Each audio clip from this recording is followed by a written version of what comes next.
Hello, good morning, and welcome to the Good Morning Education Show. My name is Rotimi Eitaya. I'm your host for today, and this is the Good Morning Education Show. We are streaming from Lagos, Nigeria, to West Africa, to Africa, and to the entire world. On the Good Morning Education Show, we bring to you information and we also treat subject matter that we deal with within and around the world of education. It's always a time for us to sit down together, share together, learn together, and then we watch ourselves grow together. This is the Good Morning Education Show. You're welcome. As you join us, especially if you join us for the first time, please do tell us your name and your location, the location you're streaming from. We would really love to hear from you. Understand that during the show that you can ask questions on the conversation of the day, and you could also make contributions. That's actually what it is. It's a conversation-driven show, and I believe that we're going to have a great time uh, today. So welcome. I'm looking forward to seeing your names. I'm looking forward to seeing where you're streaming from. We have an interesting conversation today. Always an interesting one. We started the week on a very interesting note, and when we started, we were talking about several things. Number one, we started by talking about having a life this year.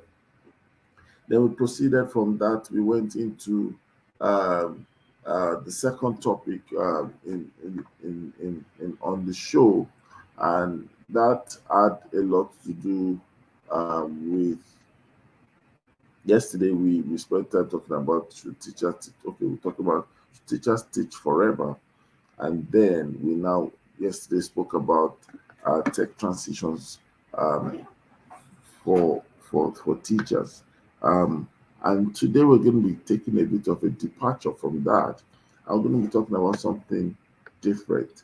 So this morning, we're going to be talking about exploring the world, exploring the world. I love this topic because of what it represents and the impact it can have in the individual, on the individual. It can have an impact on the school, on your brand. It can have it has benefit and impact across the world. And this is why we need to pay close attention to the conversation of the day. And if you think about it carefully, of course, the best way to start is to look at the topic and dissect it, exploring the world. Exploring the world, of course.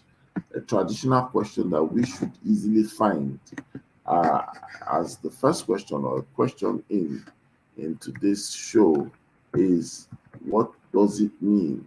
What is it when we say exploring the world?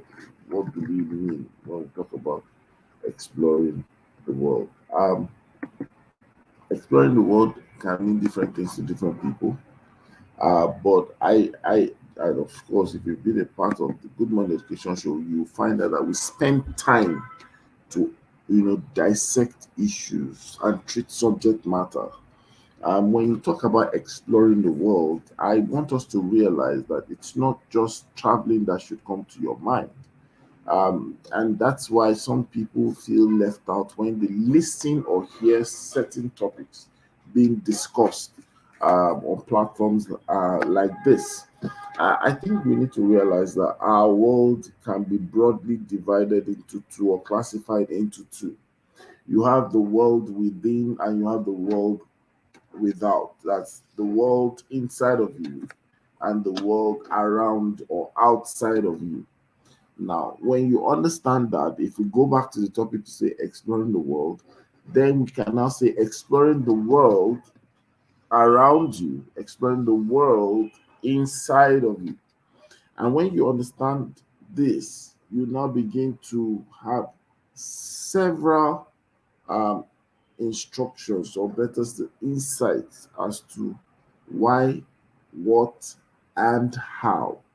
And so when you think about it in a nutshell, you might now be able to say exploring the world is the totality, and experience of interacting with all that is within you and all that is around you or outside of you. That's a simple way to put the analysis. And so, what that means is when we are exploring the world, we have to think about not just the types of exploration, but we have to think about why is it necessary, why is it essential for you and I to explore the world.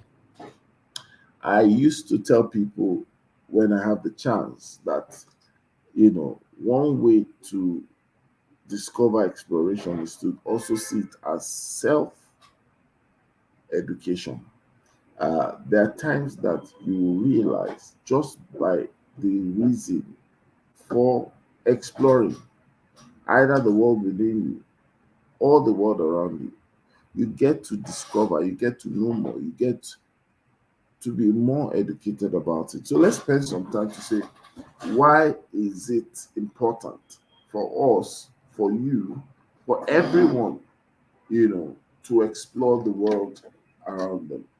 I think that the very first thing that we need to realize is this: exploring the world will require and demand of us, or you might find situations to explore the world when you are in search of discovery.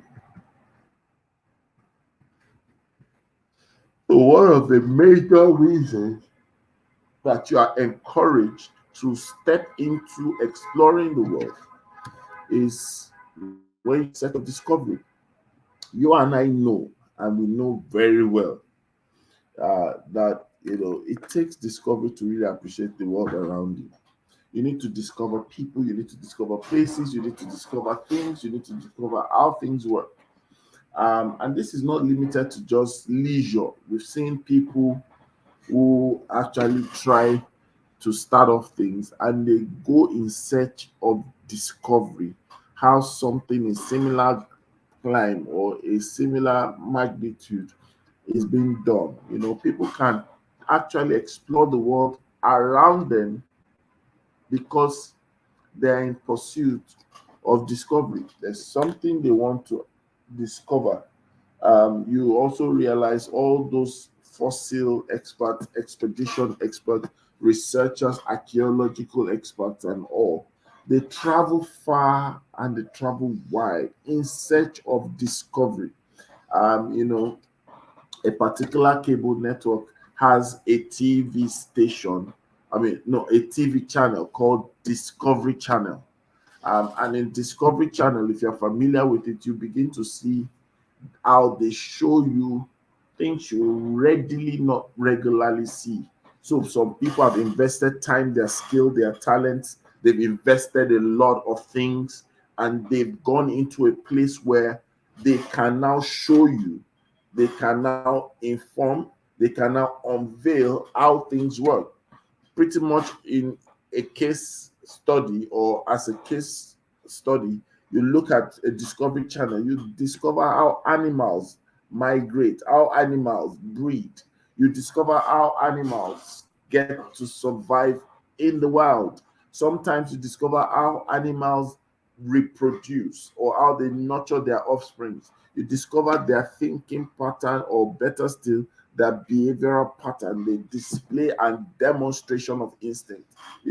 Those are the things that also help us to see as a clue that when, as a person, as a professional, as a teacher, as an educator, as a business owner, as a school leader, as a regulator and administrator, you can actually go in search of discovery. And your discovery might just be, for you to investigate, to confirm, to corroborate, or just to study and discover something you never knew. So this is very important. So everyone is encouraged to find which applies to them, and where possible, if possible, make sure that there are people who explore their world. Uh, and let me just share a personal experience, a personal example. The work I do gives me opportunity to travel a lot, and in traveling, some get to go to countries, to states within Nigeria to countries in Africa to countries beyond Africa. And yes, there's a reason for traveling. There's probably maybe an event or training, a program of some sort. And yeah, even if it's leisure. But I've come to realize that I tend to just go straight for what I'm there for. I tend to put a lot of work on my free time, and I discover in the end I never got time to explore. So it's possible for you to go to a particular country for the purpose with which you went to that country. You did all that you could do, and that was it. You did not explore. Some people don't even leave their hotel room. They don't even take a walk. They don't even ask about the culture. They don't even take pictures. Now, these are actually indices that tell you what it means to go in search of discovery. And discovering things makes us more knowledgeable. It makes us more developed. It makes us more prepared. It makes us more interested in getting better outcomes and getting better things for ourselves. Um, and that's really what it's all about. When we talk about exploring the world, I believe that, when you begin to understand why you need to do something, it kind of gives you a pull. It kind of gives you some measure of encouragement, to do that. So beyond new discovery, another reason why you need to explore your world is because of new experiences. We might have stumbled on this statement before when they say experience is the best teacher. While that can be debatable, but there's some element of truth in it that experiences teaches us. Your view of the world should never be limited, should never be restricted to all that you've ever known in your life. Sometimes when you begin to explore the world around you or the world within you, you begin to have new experiences, and this is what even helps you to have what you call a rich story, a rich life. Growing up in this part of the world, you realize that the older one gets, it's possible that you meet people who tell you stories of their past, stories of their teenage years, stories of their adventure, stories of employment, stories of businesses, stories of friendships. And all this being put together, guess what happens at the end of the day? They become your own experiences. And people who had a lot of experiences can actually share life lessons with you. They can tell you what to avoid, they can tell you what to ignore, they can tell you what to be careful for. In fact, apart from the fact that, yes, there are always extremes to things, new experiences actually takes away boredom out of life. It takes away um, a monotonous effect to doing things. Some of us just find out that everything seems to be on autopilot. But when we begin to explore our world, we begin to discover newer experiences. And then a similar reason to explore your world is what you call new knowledge.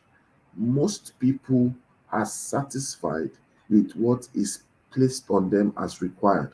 And so if it's not required of them, they don't go in search of it. So think about knowledge that is not required. Knowledge that is not required is knowledge that you yourself, from a place of voluntary interest, you volunteer yourself to find out. Some people say, well, this is not about my field, this is not about my job, this is not within my sector. But when we begin to practice this culture where we're exploring the world, you also realize that you begin to gravitate towards new knowledge. And it is said that knowledge changes and knowledge increases. And in the world we live in today, things just happen from time to time. That in itself, you know, gives you what you call new knowledge. And those who are change agents, those who have a mandate over their lives, over their businesses, over their pursuit, to do something meaningful in life, people who are driven by social work and social change, you can also realize that exploring your world can help you create opportunities, create jobs. Because it's then you now realize that the world around me is suffering, is in need of something. The world around me is lacking something. And your ability to discover that can give you opportunity to provide what is lacking. And guess what? Jobs gets created in the process, right? And in summary, why should you explore the world? I think these two things I'm going to share with you does it for me. Number one is better life. Number two is better future. Um, um, if you explore the world around you, you get to easily pursue better life and better future. And when you think about it, you just really begin to tell people that in exploring their stages, and in your life, you might find that you're at a particular stage of your life that requires certain kind of exploration. And the very first stage that most times people are actually within the place of exploration or exploring their world is the place of discovery. So we've talked about this as a reason why you should explore, but it's also a stage. Exploration, there's discovery stage of exploration. And I'm exploring my world, I'm discovering. Yesterday we had a very good opportunity where we were talking about um, yesterday transitions, and a lot of things became clearer. One of which Rhoda is here. Rhoda was sharing with us yesterday how you could even tell someone, you know, the instructional design or the as an instructional designer or a developer, you know, you are not restricted even to your job or your profession. It's actually a need that the world has, you know, and that in itself can make another person begin to explore and say, there's a particular part of my profession I want to discover. There's a particular part of my career I need to discover. So discovery is a particular stage. But there's another stage in exploring your world. The second stage is what you call prospecting.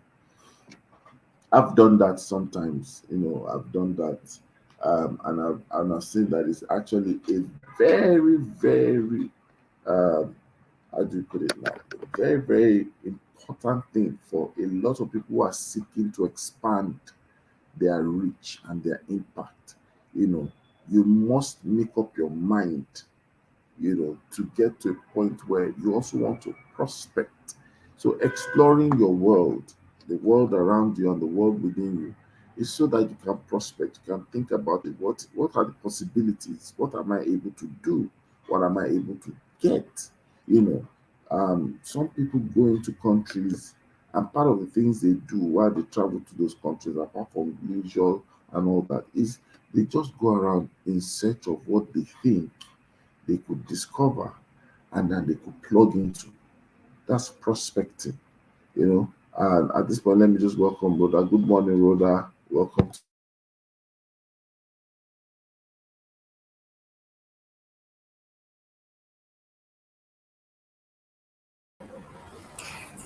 Good morning, everyone. I'm so sorry. I don't know what's happening with my system. Yes, exciting, and I love the topic. Thank you so much, Rotimi. How have you been? All right. Good to see you. Good to have you on board. Thank you. Okay, so we're talking about exploring the world, and I shared some tips. I've talked about what it means to explore your world, and also spent some time to open people's um, what do you call it, perspective to looking at their world as the world within and the world without. That's the world around them and the world inside of them. And I also spent some time to share why people should explore the world. We talked about new experiences. We explored a lot of new experiences, the new knowledge, the creating jobs, in search of discovery for a future that is better, for life that is better. And then I now got into the place of the stages of exploration. Number one is discovery, number two is prospecting. Um, and then, of course, you know that there's economic mining. I want you to talk more about that, which is what is giving birth to a concept called JAPA, the Jackpot concept. So there's the economic mining when people explore the world, and it's really it's not a it's not a criminal thing, but it's a part of it. I would like you to spend some time to talk about that, Rhoda. I think it's just a fantastic conversation that we're having today, and I don't know what's giving birth to the Jackpot situation. I think we all know. I think sometimes. I mean, it's multiple things. Jackpot has been happening for a while, yeah. Um, but just to underscore that the highest number that was received, the highest number of passports, international passports that was issued ever in this country happened in 2022. And it's obviously a sign of uh, increased or increasing jackpot prospecting. And what we're seeing there is there's a reason why folks are beginning to say, you know what, I want to explore my world. I am borderless. I don't have to be stuck where I am. I it's possible for me to expand my reach. I'm uncomfortable where I am. Things are not working. And for that reason, let me see where else things can work. I have evidence of people who I know who have explored this pathway, and it seems to me like they're doing better with it and they're having better life outcomes. So why not? So it's really in that universe of exploration that folks are saying are unpacking their discomfort, unpacking for others what looks like comfort or what is better comfort for them, and basically looking for opportunities to live a better a life. For some, or for many people, is for many others is I don't want to have my children, stuck in the system that I'm already stuck in. And they are okay, but they want to do it for their children because they're likely not seeing something that is in front of them. But the truth is, exploration, jackpot, everything like that is all part of our. As a Christian, I'll say it as our dominating our world, and that's what we were instructed, as children of God. So we were like, oh, they take dominion. And so I think it's a natural phenomenon. We're in a stage in our part of the continent where there's a lot of uncertainties, and wherever people are trying to navigate uncertainties, exploration becomes, a key feature. Yeah, I was reading a research paper yesterday, and it spoke to what secondary schools can do with respect to career readiness. Um, and the first thing that was mentioned, and it's so coincidental, about designing career readiness pathway, which a lot of schools are doing, but not doing in the way that's supposed to be, done. The first thing there is exploration. It's like it's exploring the future. So exploration is a fundamental and foundational principle for success, because in that research paper, one of the ways, like the indicators that was given, the first indicator for and knowing if you're helping students to explore to for career readiness, um, under the phrase exploring the future, is one, reflection. You know, reflection is one part of the first stage. Folks need to sit down and do a real reflection. The second part is conversations. Conversations need to be had. You must have conversation with someone. In this case, could be a mentor, it could be a system, it could be conversations need to have. Another stage to the exploration is engagement. So you start to engage to make sure, okay, what are the questions that I need to this conversation I had, what do I need to do to get there? And then you can make that you then move to participation. right? So you now move like that. So this is where they like various steps that was mentioned around exploration. But I think it's really and even when I think about it from the perspective of the classroom, where real learning happens, all real learning is hinged on, or let me say it differently, all learning that is meaningful and long lasting always begins with quality exploration. That way you cover many more people. Um, yeah, so that's my thought. Thank you so much. When we think about it, the question that one should also ask would be, um, what do you think is the biggest challenge teachers will face when it comes to exploring their world? Ah, oh my goodness, that is a very good question. Hmm. If I were to place it on a hierarchy, I think culture, the biggest will be culture. And by that I mean, in many of us, ex- except you're still within Africa, but if you're exploring beyond Africa, if you're exploring beyond Africa, culture is going to be the biggest shock. Why? There is a certain level of our understanding of what respect, values, and discipline looks like. In all this one, you will come, you beat, you say, punish him, put him in one corner, the beat, this that. You can't. Those things are actually anti, like you can't do that. They're jailable offenses. So you have to understand that there's going to be a severe culture shock with respect to value systems. You have to be truly inclusive. You have to understand that when people, I mean, we've recently heard that, I think it was the Red that is it the United Kingdom? I can't remember. I don't want to be quoted wrongly.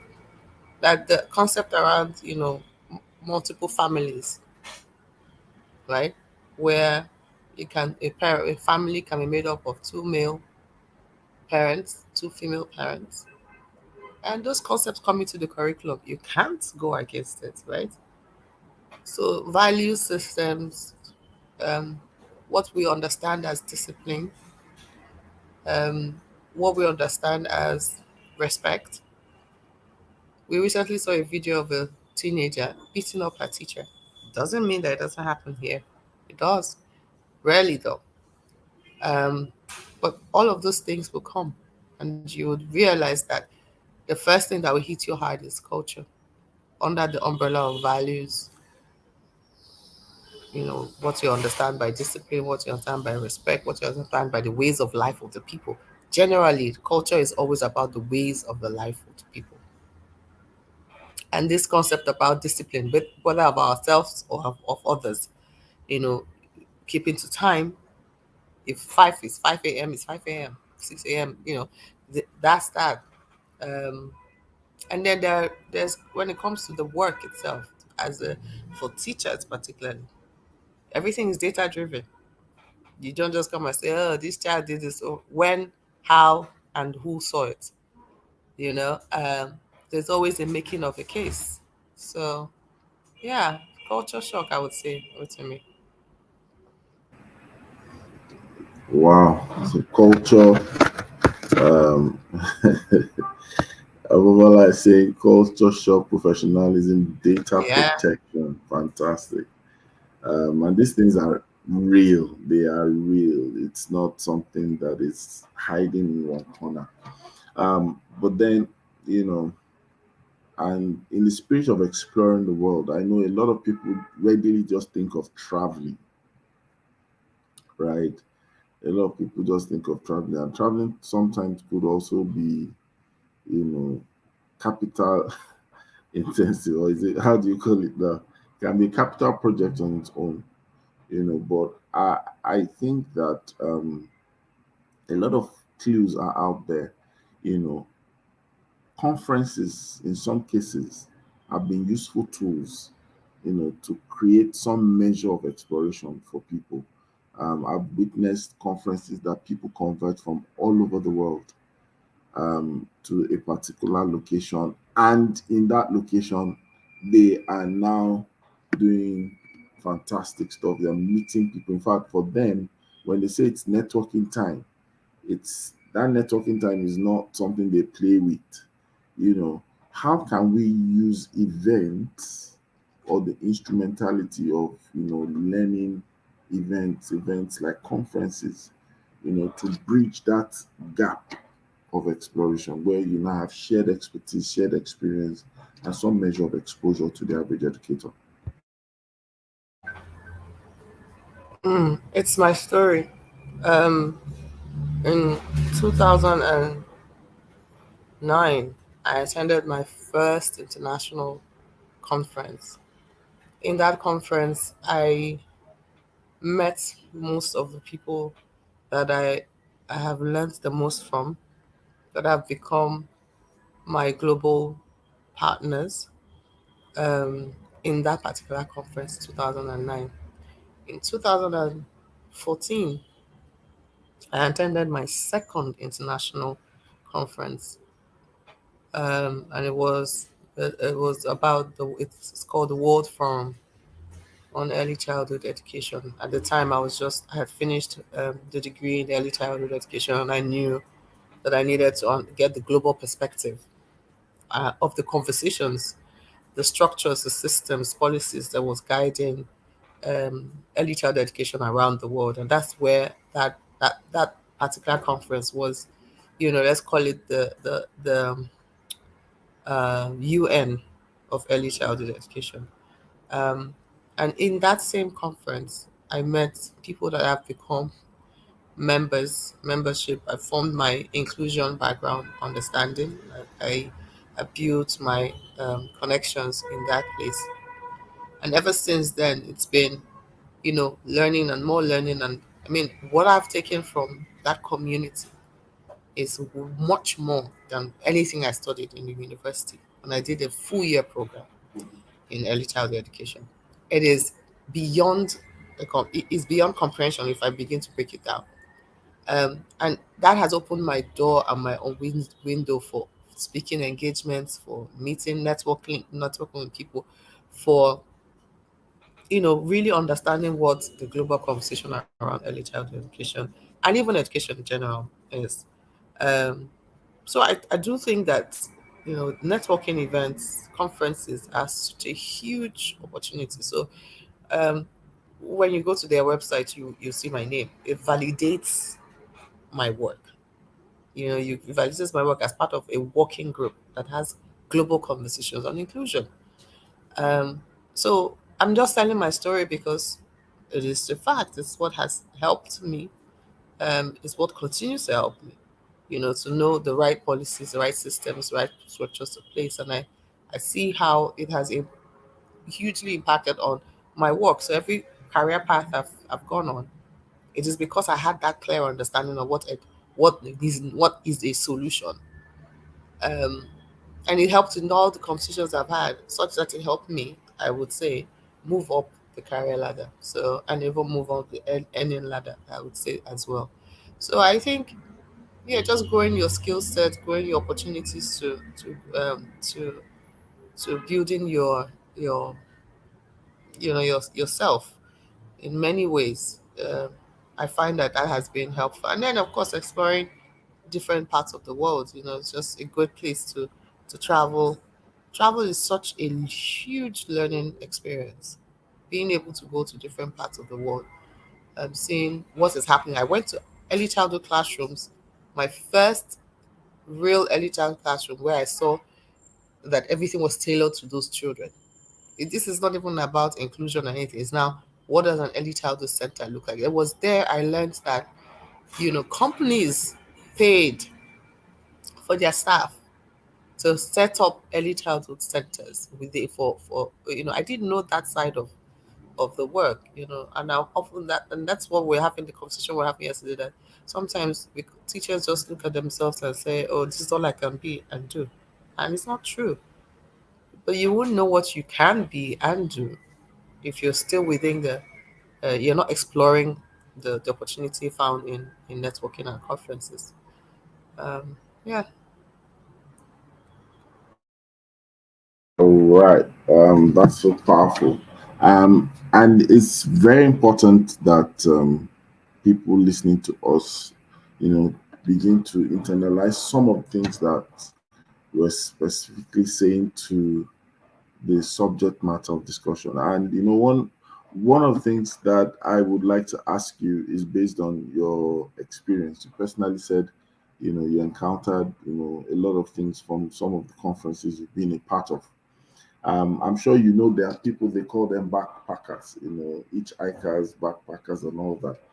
Um, I know that there will be constraints in this part of the world for you to just stand by the roadside and just make a sign for someone to pick you. The security risk and all that. But what is really interesting is the philosophy behind backpackers. I want you to unbundle that a bit.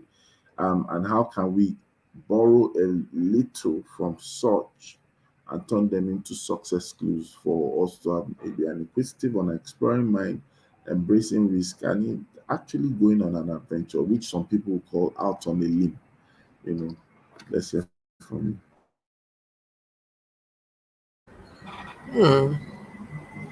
You this is a first for me actually in thinking about the philosophy behind backpacking. I think if I was to process it, it's more like, okay, so why do people hitchhike? Why do people buy backpack? I mean, I think it's philosophically is I want to go and explore, right? I want to go, I want to know what's happening on the other side of my side. And so I packed together the things that I would need. I think I would, and that will sustain me in the time that I'm taking this long journey, this long walk. Whatever I see along the way, I try to gather a, camaraderie along the way and say, okay, that's why, you can just go, and try to see who can help you move from one place to another. So there's a lot of uncertainty in backpacking, even though there's a lot of preparation in backpacking. So there's preparation first. I am going to prepare. I'm going to pack the things I think will sustain me over a period of time. And then I'm going to put them together. I put them on my back, knowing that there's a weight on my back, and being cautious that I'm going to take those steps. What I pack is very important, whether it's like first aid kits or clothes to wear or cover clothes for night time when I'm cold because I'm going to be outdoor, or like a raincoat because the weather could change and all of that. I think unpacking that, what is being packed in itself, and the preparation of the mind, the preparation of the body, the preparation of the spirit, the preparation of the physical needs, in itself is a lot of work, meaning that for you to explore, you have to do that work. There's work to be done. There's work to be done. So when I think about the backpacker and the preparation before the person takes the first step out their door, it's a lot of preparation. Um, and it has to do with the mind, the body, and the spirit, and of course the physical needs of protection. Because and then you now take that journey of uncertainty. And as you take that journey, your natural belief system is that you will make it back, because the idea of going backpacking is when I finish that hitch ride, I'm going to come back home. And so, what is home and what are you coming back to? So, where are you going? You know the different various paths to knowing. There is, sorry, let me say that differently. There is unknownness in the known in your journey to backpacking. So that on your journey, back towards your exploration. So the unknown bits about that is what you then, prepare for.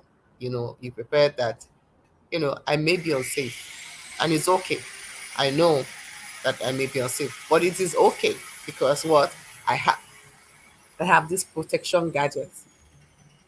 The protection gadgets, be able to observe who you are not going to take a ride with. It's not everybody do that for. Um, and then if you're able to sense that even if you do that and you get it wrong, that there's a ways that you can protect yourself. But the more important thing is that there's a destination, and the destination is to feel something, even if it was that you were going to the mountaintop. it's a mountaintop, and it's a success. It's a success story, and it's not going to be easy because it requires again that level of hard work. I hope I was able to like unpack what the way you were, the direction you were going. But Yeah, absolutely, absolutely. It's very interesting because when you were speaking, my mind just started going round, and I've had that conversation. Someone like Koye John Shufulue, we've had plans. We've also done things that it didn't really require us to go that far. For example, we went to Lufasi Park and we did an overnight camping there, about 9 or 10 of us. you know it's still within the city, but it was just to do something that was not regular, and it afforded people opportunity to connect. We had different professionals from different fields, so it wasn't just the same old educators. It was business people, educators. We had, and there are different positions. So we had a banker, we had some people in telco, we had people in what's that industry again? Oil and gas. We had, so it was just apart from just sharing your personal stories, it was just opportunity to glean from when people share that we're talking about, maybe discussing about workplace frustration. Obviously, you will hear things that you will learn about, because the workplace in the oil and gas is definitely different from the school space. What you will complain about as your deal breaker in a school is definitely not the same with someone who is in a telecommunication company. But it just helps you to see better. And it was a short time, but it was very rich. We also had the opportunity to go to the beach, and we stayed over at the beach. That was my first time overnight in the beach. Security was there, everything was there, but it was another way of just defying odds, pushing the limits, and embracing something that I believe is a life skill we can't do without, and that is courage. You see, a lot of times people don't know that courage actually has layers. So some people think courage is only at the point of confrontation and all that. Courage in itself has a stealth mode where you are able to stay in that consciousness that even though I don't have everything covered, but I am standing by my choice. So you begin to experience strength of character, strength of resolve. You now begin to get into a place of resilience in courage, because it's a staying power of some sort. And I think that this is where some people might even start from. You don't need to go far. you know you can decide to say, like we are in Nigeria and we're in Lagos. Somebody can say, I've never been to Ekpe. And you can decide that within the first quarter of the year, it's going to be a project. They want to drive to Ekpe, and that is exploring their world, the world around them. Someone might have been to Ekpe might say, you know what, I've never been to Ibejuleki. I've just driven past. I've never seen Dangote's refinery. And that becomes some measure of exploration. You can create different things around it. Sometimes some people can say, you know what, I've never been to a Gary farm, a cassava farm, or a maize farm. So it can be within Lagos, but it's just that you've not. Some people eat fish, they don't know how it's harvested. Are you are you following what I'm trying to say? Yeah. So sometimes it might be just that a lot of times we eat bread, but some people have not gone to the bakery itself. You know, so the bakery in itself is a form of exploration. How is it that what I eat was produced in a particular way? And you can just give 20 minutes, 30 minutes study, exploration, research, or discovery exploration of some sort. I think if we start with what we can, it makes life less boring, it makes it more interesting. It also gets us to be more knowledgeable. But in the process, it's building certain things, because there are some dreams that people have. Just by having that dream or those dreams, they become perplexed and depressed.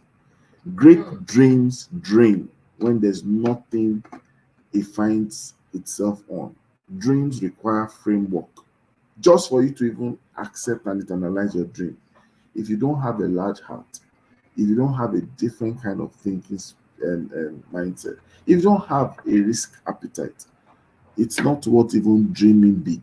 So going around people and getting inspired is a negative to such people, because you just hear, and I think that's why you hear people say, "Oh, motivational speakers have come again. Aspire to perspire." And if you look at it truly, such people, they've not been able to have strength of their mind. The mind muscle of such people are weak, because why would you believe that anything that is positive is coming from a place of a lie? It means that that person doesn't have abundance mindset. It doesn't have a good perspective to possibilities. And so already he is suspecting any form of encouragement for you to do something, even though things are not going as planned. Motivational speakers are not your problem. It's your mind muscle. That's your problem. Wow, that was a session for me actually. Thank you so much for sharing that. And I think about, as you were speaking about courage, and I remember, I was just going back, tracing back.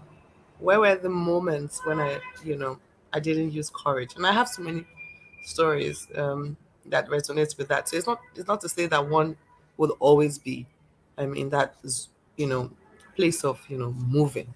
And as you were talking, the word that came to me is inertia.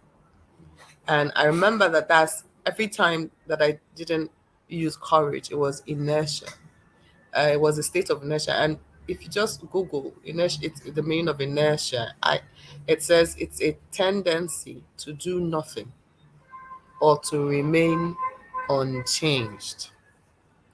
And many times when we do not use courage, when we're not applying courage, it is because there is a tendency for us to not take a first step. And it's usually caused by something. Is a term in physics as well, something called inertia. So it says it's a property of matter by which it continues in its existing state of rest. Physics describes it as in its existing state of rest. I'll stop there because others are a bit complicated. But in its existing state of rest, meaning that you're good, you're fine with where you are. Hence, you don't move. If you don't make a move, that means you're fine. And that's okay if you're fine. It's nobody's problem because you're in a state of rest. And if you're in a state of rest and you feel like, I just want to rest, then that's how you feel. No beefing anybody. That's why you make a comment, they've started again. Aspire to perspire people. You start making those kind of comments. And that's where the challenge is. So if you're not taking courage, you are actually really in a state of rest. Absolutely. And I think that, if we truly believe that some things are around the corner, big project, big strides, some life defining moments and decisions that we're going to make, I think we need to condition our minds and our lives so that we also don't stop us. It's important that do not allow you to stop you. So when you think about exploration, and that's just like Omobola is asking, how do we break exploration, or break into exploration using the backpacker analogy? And the truth of the matter is this, you know, while a lot of people have what you call their resume or CV, I think some people need to also begin to have like an exploit badge, or maybe an exploit, whatever you want to call it, an exploit resume, where you, because the depth of knowledge, right, is beautified by what you experience, what you've explored, you know. Um, that's it. That's true to be told. It's not just what you're told or what you hear, but you need to also subject yourself to a lot of experiences. So teachers should, especially Nigerian teachers, should begin to look at the most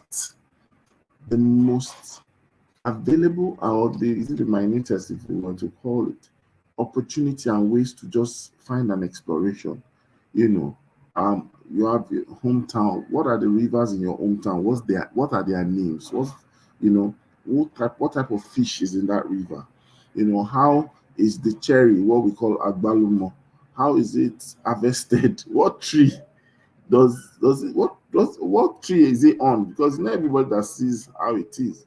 What states are prone to growing that? You understand? You know, you want to even check how is it that you know the hibiscus flower is that we use for zobo. The almost like blackcurrant variant.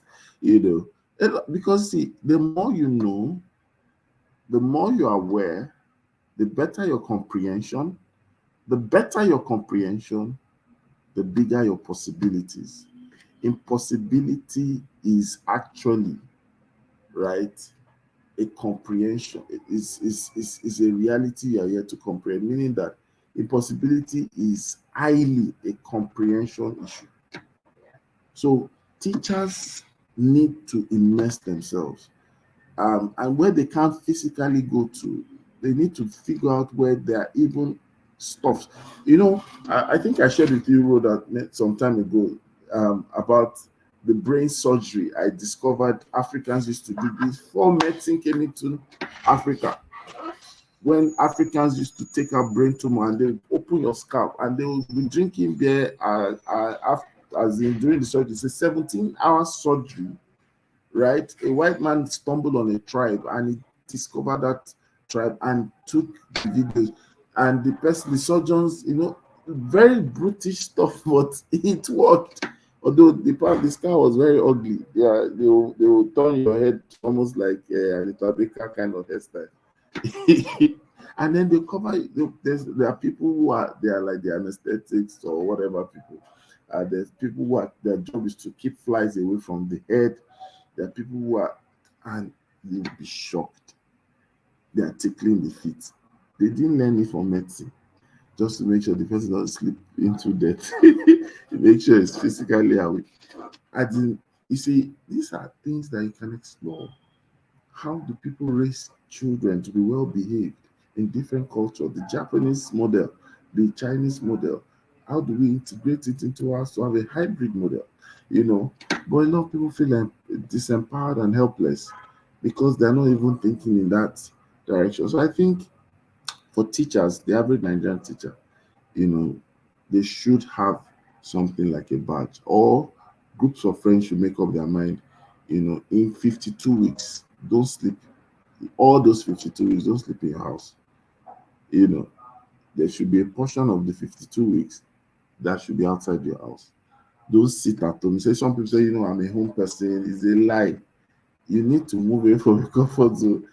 Every home person can still explore. It's not a poisonous state to be a home person or conservative person. That's what I believe. You know, and in other countries, you know what's happening? People are already planning, or some people have planned summer. That a summer break is planned. So it's not until when you guys are on break, say, what do I do? Where do I go?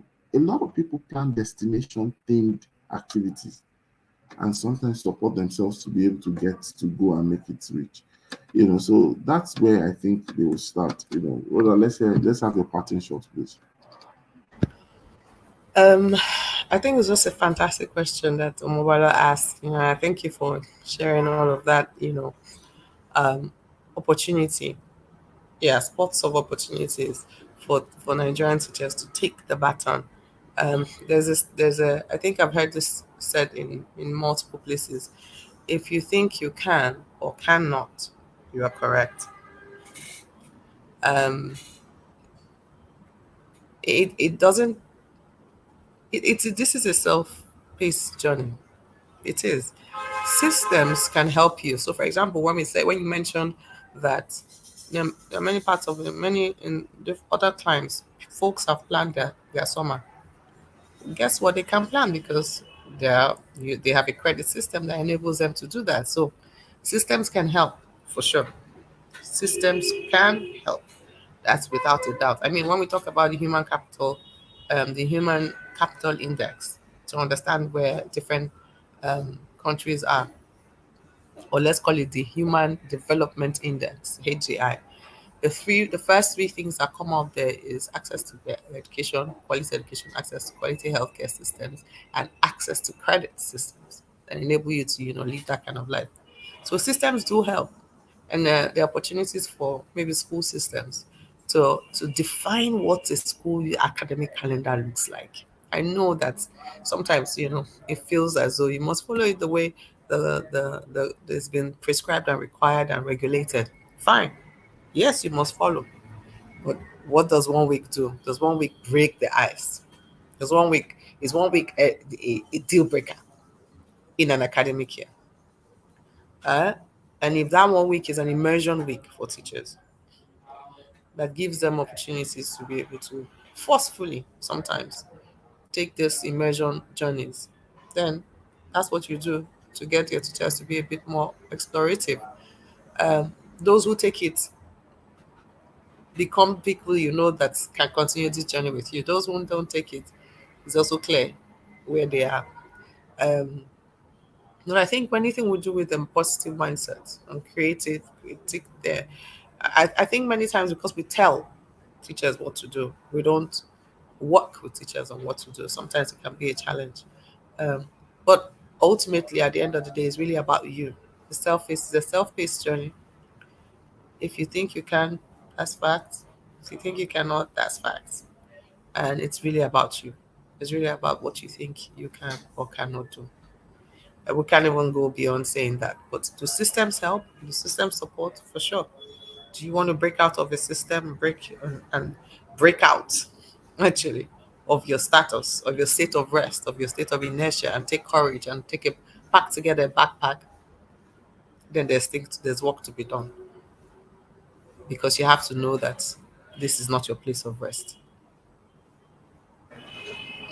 All right, thank you so much. I'm afraid this is where we have to draw the curtains today. And thank you to those who joined us. Thank you, Omobola, for the questions. And we'll be here tomorrow on the Good Morning Education Show. You can catch us live Mondays to Fridays, 8 a.m. to 9 a.m. West African time, Saturday, 9 a.m. to 10 a.m., and Sunday, 3 p.m. to 4 p.m. And we will end with our usual goodbyes by saying at the count of two, 1, 2, go. It It's is always always a great a great morning morning on the on the Good Good Morning Morning Education Education Show. Show. Bye, everyone. Thank you for joining.